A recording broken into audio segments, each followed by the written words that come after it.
Did you know that gluten is called the sticky protein? Hi, I'm Bernice Hunt, and I am a brain health specialist. I work with women just like you who are starting to notice a few memory challenges, and I help you to stay sharp so that as you age, you can still travel, have fun with your grandkids, and experience new adventures without missing a beat. As a public school teacher for over 30 years, I sometimes help students to better understand a word by explaining where it came from, its origin. Okay, and then when it comes to gluten, gluten comes from a Latin word, glus, which means glue. Okay, so did you catch my last video? My last video was about whole grains and about them having, some of them having gluten and some of them not having gluten. You can still catch that on my Facebook page or my YouTube channel. Keep your brain sharp and check that out. But today I wanted to talk about why, if you want to have a better brain, you should stay away from gluten that's in whole grains and in other kinds of foods and even in your personal care products. Yep, did you know that they put gluten in things other than just food? We'll talk about that a little bit later, but right now I want to start off talking about wheat. Okay, what do we know about wheat? One thing you need to know is that wheat is not gluten-free. Wheat has gluten, which could be why in the past and even now they spend so much time focusing on wheat, because guess what? Gluten is addictive. Yep, just like sugar is addictive, gluten is addictive, okay? It actually attaches to your morphine receptors in your brain, and it produces that sense of pleasure. You know what I'm talking about. You eat those crackers and cookies and stuff, and it just wants you to eat more of it, and you just get attached to it. It's addictive, okay? Making you want more than maybe you should have. Okay, so to do that, to bind itself and attach itself to those morphine receptors, it has to get into your brain. Okay, so how does it even get into your brain? Well, they say that it does it by getting into your bloodstream, okay? It gets in your bloodstream, gets carried up to your brain, it breaks through that blood-brain barrier that's there to protect you from substances that are not there, but that blood-brain barrier can't protect everything, and gluten is one of the things that can break right through it, okay? And it doesn't just make you addictive to it, it also triggers inflammation, because when things don't belong in certain places in your body, it triggers inflammation. So when that gluten that doesn't belong in your brain gets in your brain, it triggers inflammation in your brain. And we know that inflammation in your brain is the root of a lot of brain disorders, including Alzheimer's and dementia. Okay. Experts tell us that gluten always affects your brain. Whether you're actually noticing gastrointestinal problems in your gut because of gluten or not. You don't have to have celiac disease. You don't have to be gluten sensitive. The gluten that gets in your brain is affecting your brain. Drop the mic. Okay, so gluten is silently damaging your brain. In fact, some of them say it is the main place in your body where damage occurs. All right, so how does gluten get into your bloodstream? Okay, here's the deal. Our bodies cannot successfully digest gluten entirely. Maybe that might be because maybe the wheat, barley and rye, things that have gluten in them, maybe those weren't actually intended to be edible for us. Maybe it's supposed to be eaten by other animals, but not humans. I don't know. I just know that our bodies are not able to successfully digest the gluten. And so that gluten remains there in your intestinal lining and starts damaging that intestinal lining, causing what? You know it, leaky gut, allowing things to pass through and get into your bloodstream that should not be in there, and that triggers inflammation. It also carries that gluten all through your body, including into your brain by way of your bloodstream. Okay, so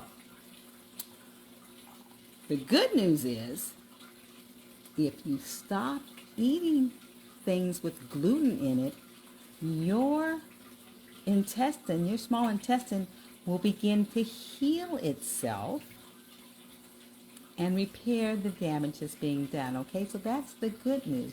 We just have to know what we're doing and not do it. Okay, now, wheat, as I said, is the biggest culprit that we have, but wheat is not only in bread. You know, wheat's in a lot of other foods. The ones that you really know about are your pizza, your pastas, your pastries, your crackers, your chips, your cereals. We know all about those things. They have wheat, they have gluten, but gluten is also in other foods. So you know to put those pastries and pastas and all that maybe on your do not eat list, okay?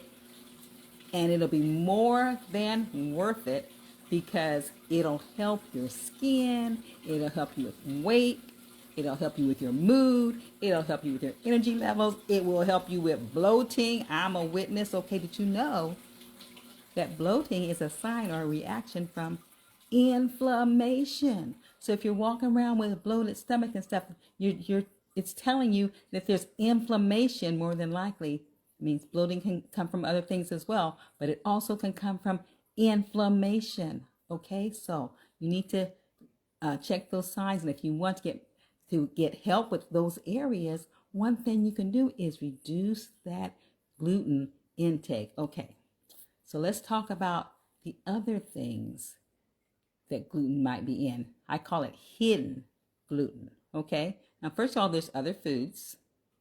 Did you know that there's gluten in ice cream? Now, why is it in there? It's in there because what do we say? Remember, gluten is sticky. It helps things stick together. It helps things keep the shape that you want them to keep. Okay? And so if you have people that are making certain products, if they wanted to stick together, if they wanted to keep the shape, you may need to be adding some gluten to it, which is what a lot of them do. Okay, so back to my point. Ice cream. Ice cream has gluten in it. Ketchup has gluten. Salad dressing, they put gluten in salad dressing. Soups, okay, they put gluten in those things that you might not ordinarily suspect, but that's not all. They put gluten in hot dogs, okay? They put gluten in sausages, deli meats. Guys, it's in things that you would not suspect, okay? And although oats don't naturally contain gluten, a lot of times they're processed in factories or facilities that have been handling gluten. So when you're talking about oats, like rolled oats, you need to check and see if it's certified gluten-free, because a lot of times it's processed in those facilities, and so it'll have get gluten on it, okay? Roasted nuts, coated, frozen French fries, okay? There's things that we don't know that has hidden gluten, and of course a lot of processed foods have gluten in there. So those are things that we need to look out for. But we also have non-food products, personal care products like shampoos, cosmetics, lipsticks, all that kind of stuff, conditioners that also have gluten in it to get it to stick together, get it to stay together, to get it to retain its shape. Okay, so those things you need to look for. Even some vitamins and supplements and medicines can contain gluten. All right, so if you are looking to reduce your gluten, you need to be aware of those things. And you might not be able to hit everything. And if you don't have celiac disease or whatever, then you may not want to necessarily try to hit everything, but hit what you can, because it's affecting your brain. It's doing silent damage to your brain. Okay, I gotta tell you though, just like any other thing that's addictive, when you try to stop, you're going to have some withdrawal symptoms more than likely. Now, good news is that it's temporary. It may last a few weeks, but, you know, a lot of times you're not going to be able to get away from that. Okay, so we're talking about, some people report things like dizziness, nausea, extreme hunger, anxiety, things like that. So just know, just like other things that we're addicted to, when you stop doing it, you're going to have to make that transition thing. But guys, you can do it. You can do it. This on the other side, there's going to be light at the end of the tunnel. Okay, all right, good for you. Now, the other thing I need to mention is that being gluten-free or greatly reducing your gluten, you have to remember that if you reduce your gluten, although gluten itself doesn't hardly have any nutrition to it, it's in foods that do have other nutritional benefits to it. And so if you take away all those foods, you need to be conscious and intentional of making sure that you're getting the nutrients from other foods. For example, if you're going to not eat the wheat and the other grains that have gluten, you can eat whole grains that don't have the gluten, all right? Like sorghum and quinoa's not a whole grain, but quinoa is another good source. This gluten-free. You can eat things that don't have gluten, corn, brown rice, So make sure you're still getting nutrients from other things. And if you're going to stop doing with the ketchup and the mayonnaise and all that kind of salad dressings, you can make homemade versions. And you're not going to put gluten in it, and so it's going to be gluten-free because you made it at home, okay? Homemade ice cream. You know about I love my banana and ice cream, okay? So make your own ice cream.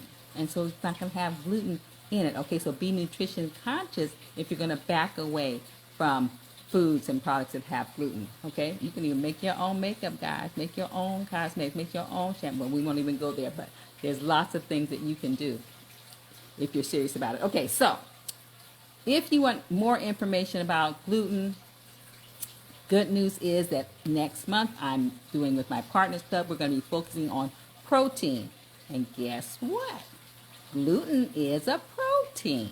So we're going to be talking about gluten and gluten-free products and those kind of things all for 30 days, okay? So if you want to join our Partners Club, this is a great time. I've left the link for you, so you can click on it and get more information about that, because your brain's destiny is in your hands.